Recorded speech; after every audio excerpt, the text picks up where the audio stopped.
Okay, everyone, thank you so much for joining us.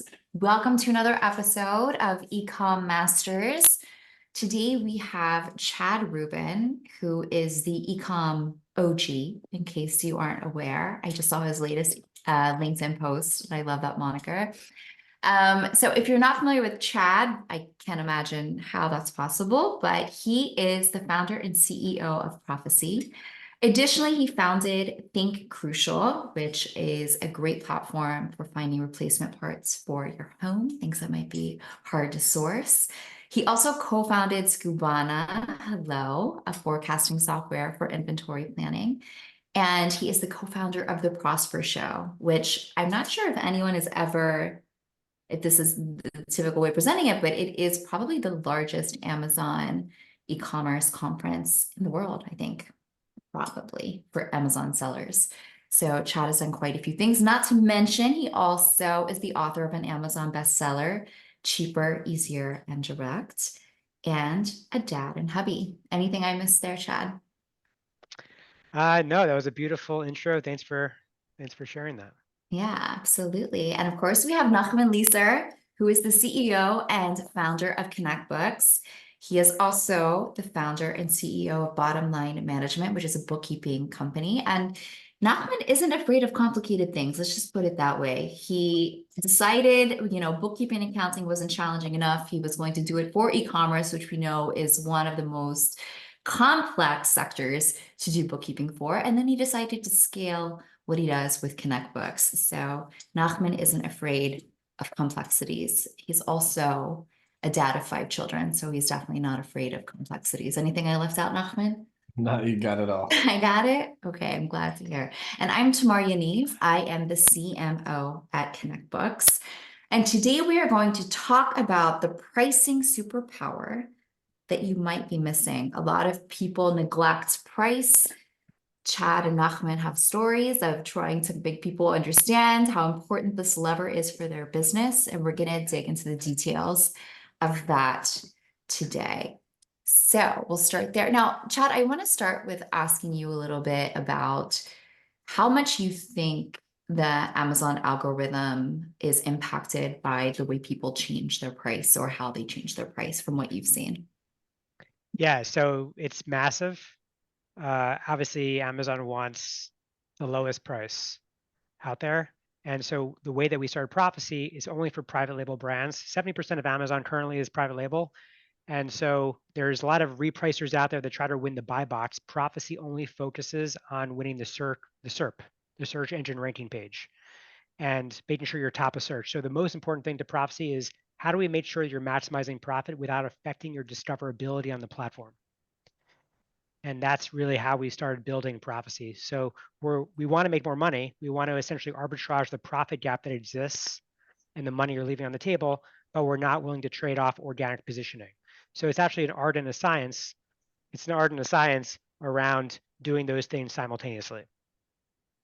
Very interesting. And we're going to dig way more into that. I have like 5 questions already just from that statement.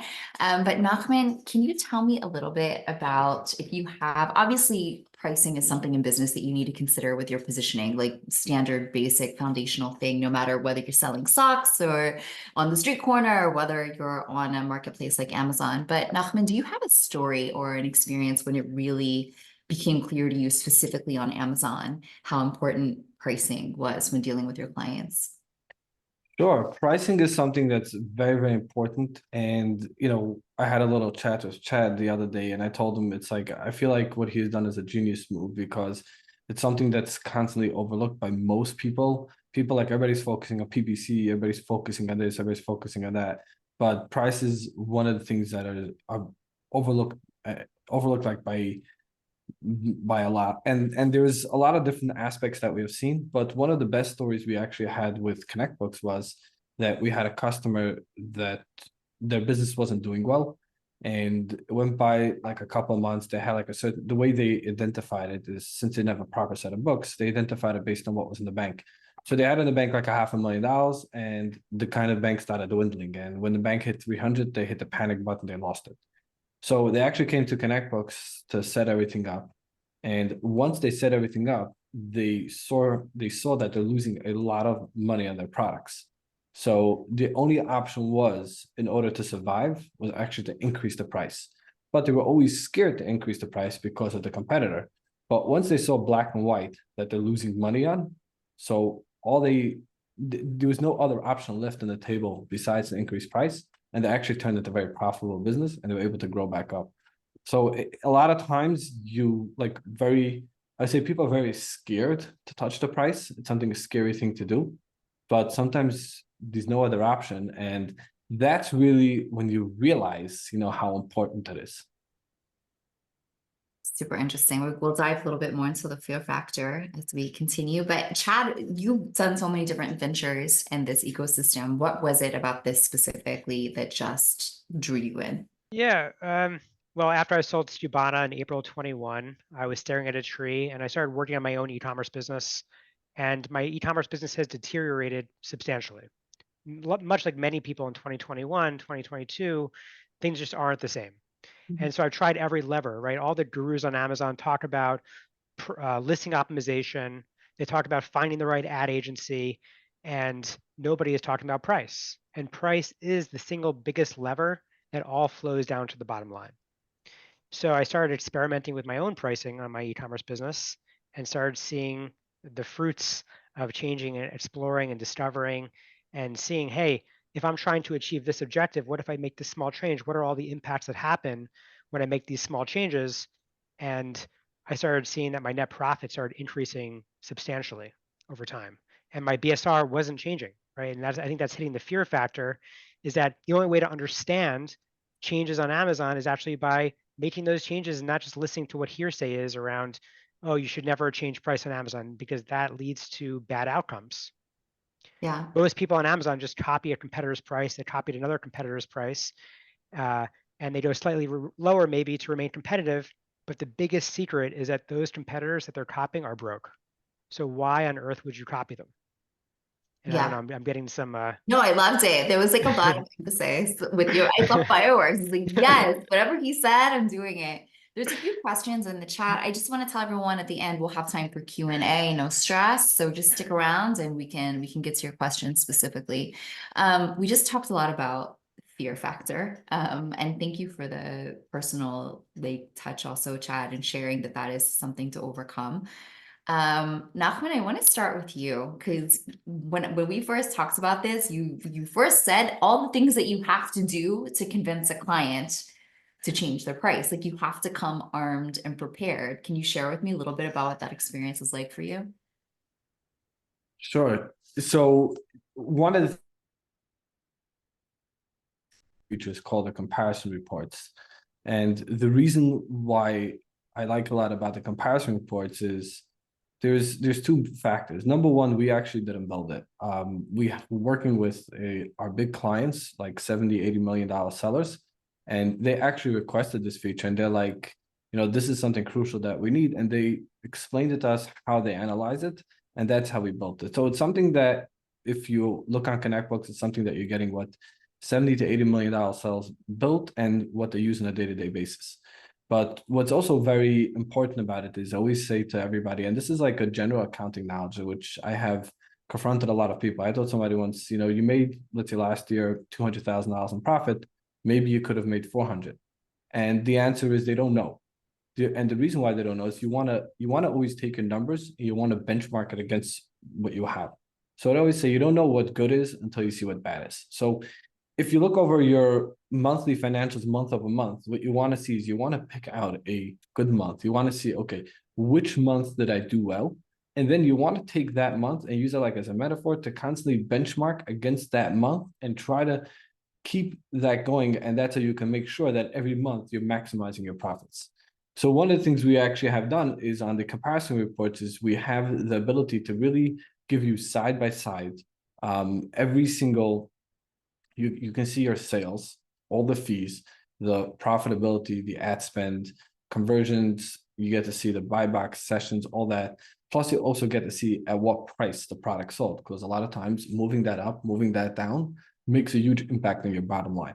So that gives you a certain glance and it gives you a certain view within exactly 60 seconds that you're able to see what's going on in the business, and that will give you a certain clarity how to change it. So we had an example of a client that was selling a product was selling it at $35 a unit. And it was actually, this was a private label case. So they were selling it at $35 and they weren't sure if they should lower the price or move it. Turns out they lowered the price down. And what ended up happening is over 3 months, their profitability went up. Why? Because they had two theories that they plugged into it. But number one is that profit, meaning once the price went down, obviously sales went up. So they moved down the price at $5, which increased their sales. Now, but you need to increase sales enough in order to cover for the difference in price.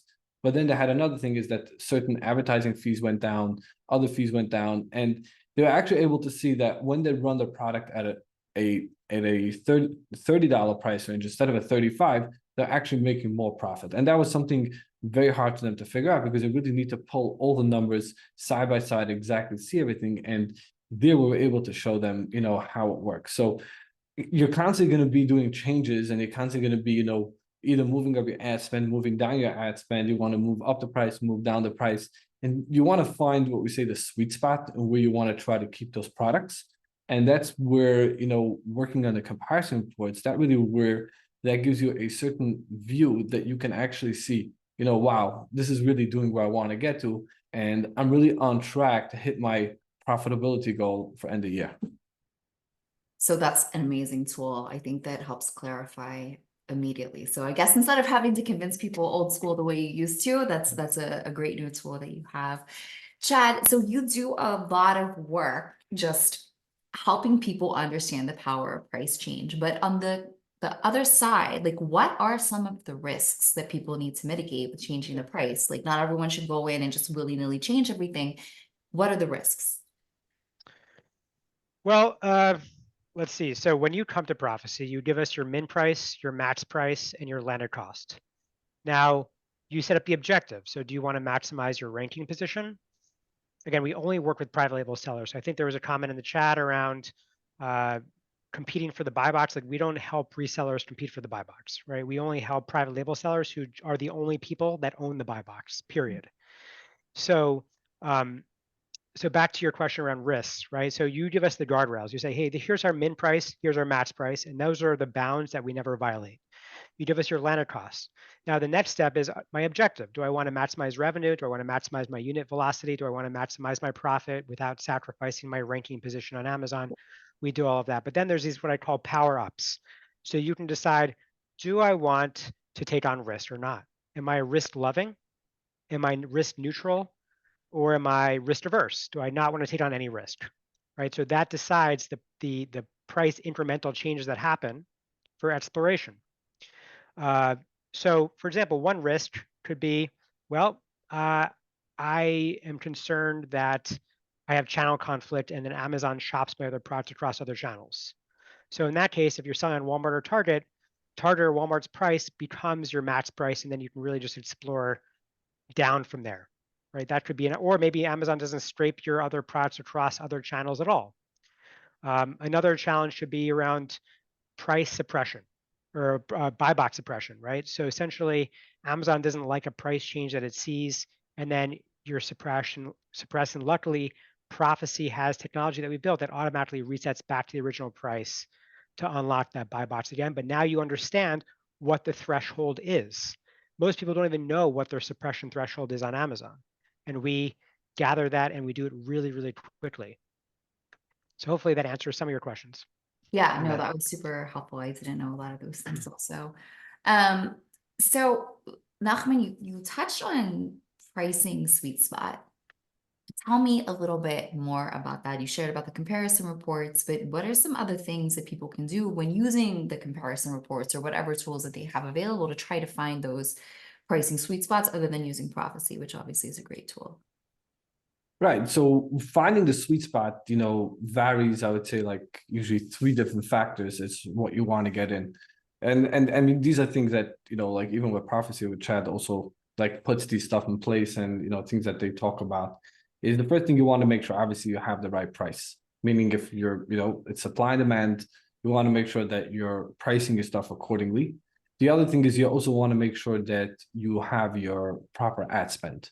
So what the proper ad spend would be is you want to make sure that and that's something that you would go more through trial and error. It's something that you would need to play around with, and you can kind of increase your bids, decrease your bids, or move things around in the campaigns. And then you want to constantly keep on benchmarking to see, are the results getting better or are the results getting worse? And the same is going to be with the price. A lot of times they both go hand in hand, which that gets a very big challenge because you're not sure which one does better. But you want to make sure that you have the ad spend, and you want to make sure that you have the proper price point, which you're comfortable, which yields the results that you want to yield. And then the other thing is you also want to focus on is having the proper stack. So many times I've seen people like really do well in a certain product and they spend a ton of money on the ads, and all of a sudden, boom, they're out of stock. Now they have to wait 2 months till they replenish. And the problem is by the time they replenish their stack, they have to start working again on the ranking and have to really start working on everything again and again, which takes all the hard work and turns it over for nothing.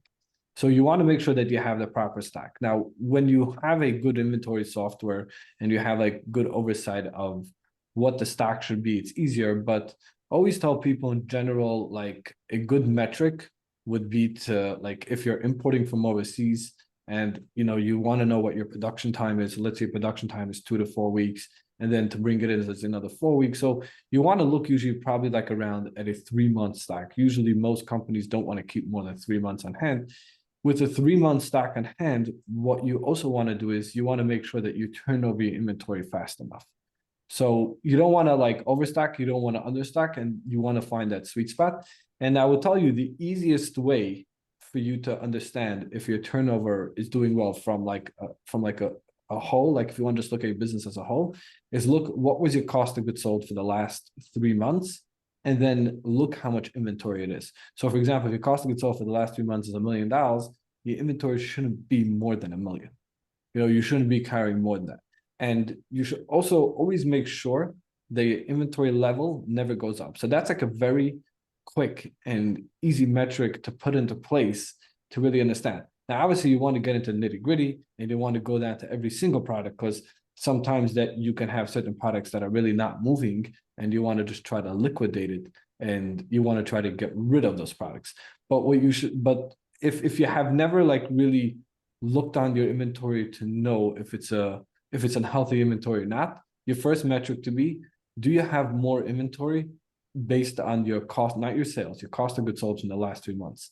And if you don't know what your cost of goods sold is, that's where you would use something like Connect Books to spit it out to you in 5 minutes. But you want to look at what your cost of goods sold for the last 3 months, making sure that's not more than your inventory.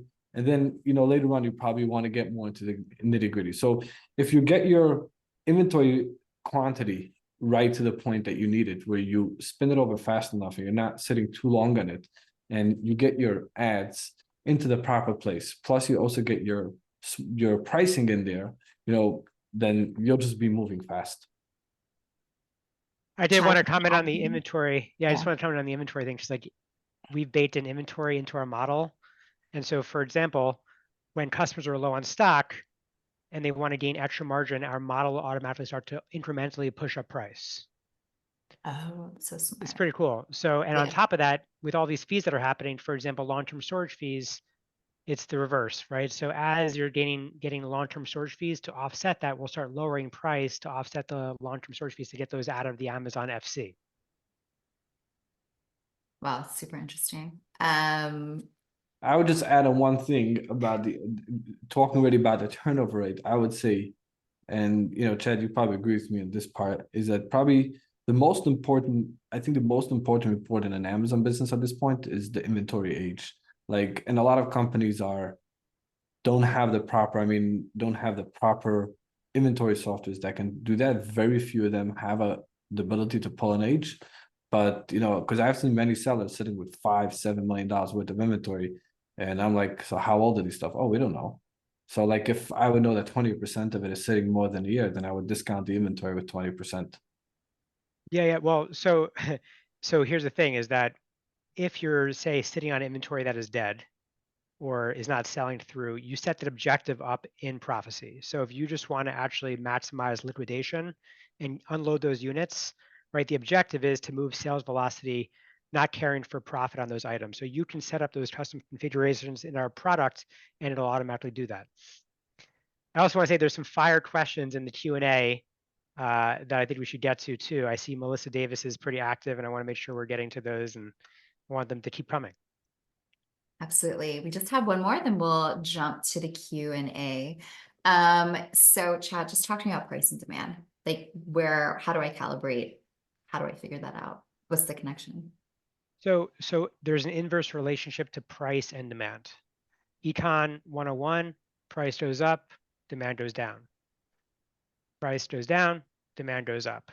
It's no different on Amazon, but the difference is that actually there's other effects that are at play and there's a lot of other noisy signals that are happening. So our model not just looks at price and demand and elasticity of your product on an individual ASIN level. We also are factoring in other amazing things like seasonality, for example, conversion rate, your impressions. We actually do a reverse ASIN lookup on a specific keyword and scrape your competitors' BSR and their price into the model. And these are all patterns. The patterns are no different than what happens on Facebook or Instagram when you go on those platforms and you like something or you dwell on a video or you connect with somebody. You're informing the model on the next step that it should take. It's predicting how to actually achieve your dopamine, and your dopamine continues you scrolling on the platform. And so the same thing for prophecy specifically. Our objective is based on what you want to achieve on the platform, but we only do that based on all the signals and all the patterns that it's reading. That's one thing that AI is really good at, is predicting and looking at patterns. So as it relates to one of the questions that I guess we can knock out is around, Melissa Davis, I think, asked around, well, private label sellers can lose the buy box due to pricing. It's not always competing against other sellers. You're absolutely right, right? You're competing. You need to make price changes to see how Amazon.com reacts, how your customers react, and how your competition reacts to those price changes. And we're pulling all of that information into a model so it can make the most informed decision. Now back to you, Tamar. You asked about the difference in price and demand. I just want to add one more thing that I think is really absolute, like on point and key that nobody is thinking about, which is when you make a price change, price dictates ad spend. So this is like next level, second order consequence type of event that is harmonizing price and advertising spend together. The numerator of ACoS and the denominator of the ACoS equation, and doing it holistically. And so when you increase price, for example, we know organically your demand will go down. And then you can actually offset that with increasing of ad spend to artificially inflate demand. And now you can actually sell things at a higher price. And so that's what we're seeing, is that arbitrage opportunity around price and ad spend together and harmonizing that to really amplify your profitability on the platform. And nobody is doing this right now. I certainly haven't heard that before. So I love that. I'm like wanting to rewatch and take voracious notes, and I hope everyone else will as well. Nachman, do you have anything you want to add, or should we dive right into the Q&A? Let's dive into the Q&A. Okay, so I have an anonymous question. Ooh. So the question is, should they focus on higher overall profit and lower per items margin by selling more units, or focus on higher margins per item, even if their overall profit will go down? So, Feel this. I mean, like, I think the reason why pricing is so hard on Amazon is you don't know if the right decision is to go up or down in price. So, and I think this is a little bit of what Nachman was talking about, whereas you can increase price, and that'll, by the way, decrease your discoverability. That could have a knock-on effect on your ranking on Amazon. Or you can lower price. Lowering price, you'll create more unit velocity. Hopefully that unit velocity will offset the lower price. And now you're also not renting space on page one with PPC ads, but now you own page one with with organic placement. And so that is really why an AI model is so superb in this process, is that it's actually doing what Uber does with Uber surge pricing, right? It's figuring out, based on all the signals, based on how many cars are available, how many people are requesting a car at the airport. Is it a black car? Is it not a black car? How many black cars are available versus the X cars that are available on UberX?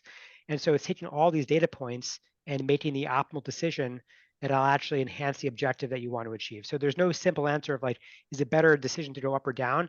You have to explore price, discover price. And the beautiful thing about AI, it gets better over time. So you on Amazon, you want to fail fast, which allows you to succeed faster. And that's really precisely what AI is about, right? Algorithms evolve, they observe, they experiment, and they learn, and they do that all independently to make better decisions that you can make as a human being. And I think that's really where I think that's really where the Amazon marketplace goes over time. That's the future.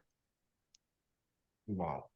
I mean, that's a really interesting approach We're to, sold on AI. Okay. yeah, I would say it's an interesting approach to kind of jump constantly on the pricing. But one thing I would point out a lot, and which I've seen people in the past, is like I had a customer that was selling a lot of different products. Some were very high margin, some were very low margin. And by not having the proper clarity, which ones are actually contributing to his bottom line, he found himself one day in a big loss because what happened was certain sales tanked. But since there was so much noise going on in his account, he had no clue which ones were doing well, which ones weren't doing well, and he all of a sudden found them in a different loss. So I would say is the main thing is you should really have a model what you choose and how to operate the business. If you really want to operate on high profitable items and you want to really find out what the best pricing it is, obviously to test it on it, but you should have really a model on how you operate your business, and that would based on that you'll be able to focus easier. Next question. Discount pricing strategy. So sale price, coupons, what works best? Coupons cost. What if they get clipped and they don't get used? You pay for it. Do you have any advice around that? So first of all, if you're doing like a prime exclusive discount, a PED as an example, our team is like a data science co-pilot for you. So we have a Slack channel that we form with all of our clients that are using Slack, and they'll let us know, hey, by the way, we know that we need 30 days time frame to actually do a PED, which is a 20% plus discount. And so that discount becomes our max price. So that becomes the boundary that we never violate. And so our algorithm is actually consuming the coupon that you're using. Let's just say you do have a coupon on it. We're actually only changing the top level price, right? The listing price specifically. We're not changing the coupon price, and the coupon price changes with the price that we're offering. Now we could give you some guidance around if it's worth it to do the coupon that you're doing, but our pricing that we're giving is the list price specifically on the listing. Nachman, you have anything to add about coupons, discounts? I mean, what I can just say from my experience is that, people on, what was it, on July, what was it, I think it was, I forgot what the day was when Amazon had their Prime Day, like their huge sale. So we actually onboarded a client right then, and they were running like a lot of coupons, and they doubled their daily sales because they ran a coupon on Prime Day, but they split the profits in half because they ran coupons. So they just didn't have clear visibility on what they were doing. They were just like, okay, let's just increase sales, and it's Prime Day, so we're going to put a coupon because everybody is doing coupons on Prime Day, and let's increase sales. It's not always about increasing sales. I mean, I think the most takeaway where everybody's in business is to bring on profit. So you just want to make sure that whatever you do, you have clear visibility afterwards to see, how well it's performing. And, it's not just about the top line. Okay, I have a very specific ConnectBooks question next. They want to know if they can see their organic sales and ad sales on ConnectBooks. Sure, we have, we can show you organic sales, ad sales, we can show you the profits from organic versus the profits from the ad spend. All that is available on our comparison reports. So you can always compare your regular sales and, break out what's organic and what's not, and, figure out how well your ads are performing, versus your organic sales. I'm excited to hear the answer to the next question. So thank you, Melissa. How does the constant pricing changes affect qualifying for Prime exclusive discounts, event discounts, and new coupon rules? How does that impact it? So the new coupons, at least if I'm understanding correctly, implies that the customer will get the sale price plus a coupon. So they save even more. So by the looks of it, and I haven't done too much exploring on it, right? Because we don't control the coupon price, but I think the coupon is measured relative to the current price and can't be stacked on the sale price. In other words, the sale and the coupon are treated separately. So I don't know if that answers the person's question, but it's really either that Amazon expects you to set a coupon relative to the current price, irrespective of the sale price, and then automatically calculates the coupon stack for you. So at least with this new coupon, this new finding with the coupon stack, is that what I would do is set the coupon to the required amount and then test it by adding it to the cart. So I think you need to just test to see, because this is such a new addition to Amazon's promotion stack that they've offered. This is how I would look into it. Hopefully that answers the question. I think I got the question right, but I think they're talking about the new coupon requirements that Amazon released. I think, yeah, also they were just in general, I think, asking about Prime exclusive discounts and if changing your price all the time could have an impact on that. Yeah, so on the Prime, Prime. if you know that you have a PED coming up, you just have to like let our team know that the PED becomes the min price, or the 20% increase becomes the min price of the pricing boundaries that we don't explore. This way you can get your PED deal, and then we just pause it during the PED deal. But like most people think that like a PED is like and I think this maybe is also talking about a little bit what Nachman talked about, where people have kind of lost sight on why they do what they do, right? The why of why they do things on Amazon. Like, why do they spend on advertising? Maybe they can actually use pricing as a lever instead of using advertising. Maybe they can use pricing as a lever instead of using PED deals or just dropping down to such a ridiculously low price where they're losing profit, and the way to make that money back on profit just doesn't exist. It's harder to actually scale up and get back to where your profit would have been without the PED deal. So I guess the crux of what I'm trying to share there is that sometimes you have to just ask why you're doing what you're doing in the Amazon space, and just don't follow the masses just because everyone else is doing it. That's great advice for everything, Chad, not just on Amazon. Nachman, do you have anything to add?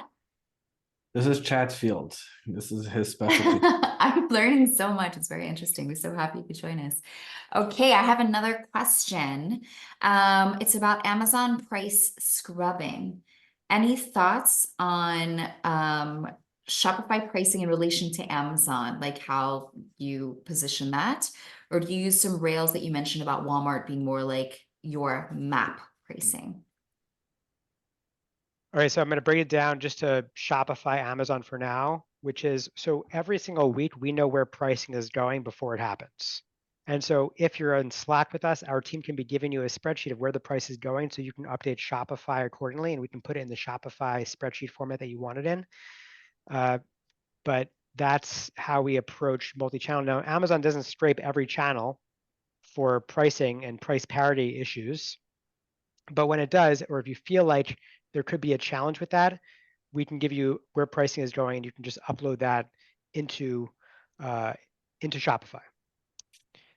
As it relates to Walmart as an example, we can do the same thing for Walmart. So we know where pricing is going, and we can give you that spreadsheet, and you can update Walmart first.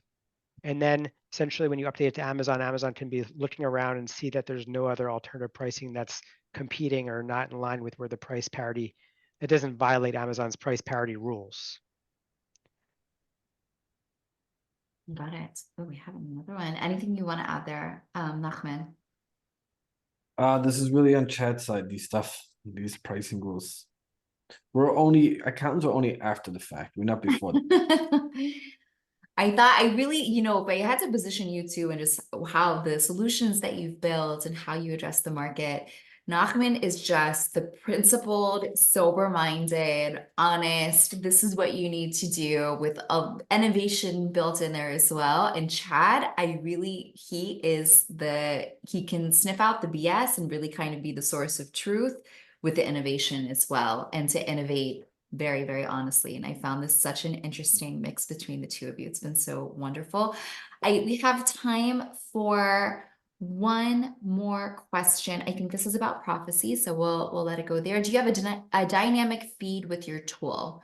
Also wondering if there are any control over region for pricing depending on where your 3PL is. Yes. So by the way, if we don't get to any Q&A, like I'm an open book. So if you want to email me, you can email me at chat@prophecy.com. We can take the conversation offline. So I just want to put that out there. So the question was around the feed. So for example, Prophecy automatically is pushing the optimal price daily. And by doing just even once a day, we're seeing a 10 to 15% lift in profit. When it comes to feeding to other channels at this moment, Prophecy does not feed the pricing to other channels. So typically we want to see either a company not have channel conflict when they come to us, where they're just like a private label business on Amazon, or their other channels don't really matter. Or we can give you the pricing in advance and you can push those prices to the optimal channel that you're concerned about with the channel conflict. But we already feed the pricing to Amazon. It's not like we're giving you the price. We're always issuing the right price, the right time to Amazon within the boundaries and the configuration that you set up on the platform. So look at Prophecy as a co-pilot. We don't just do things without, like, you're dictating the rules to us and we're living within those rules. We're living in your world and we're just operating within that world in the confines that you've given us to help you maximize the objective that you want to achieve using the platform. Beautifully stated. Okay, closing remarks, Nachman.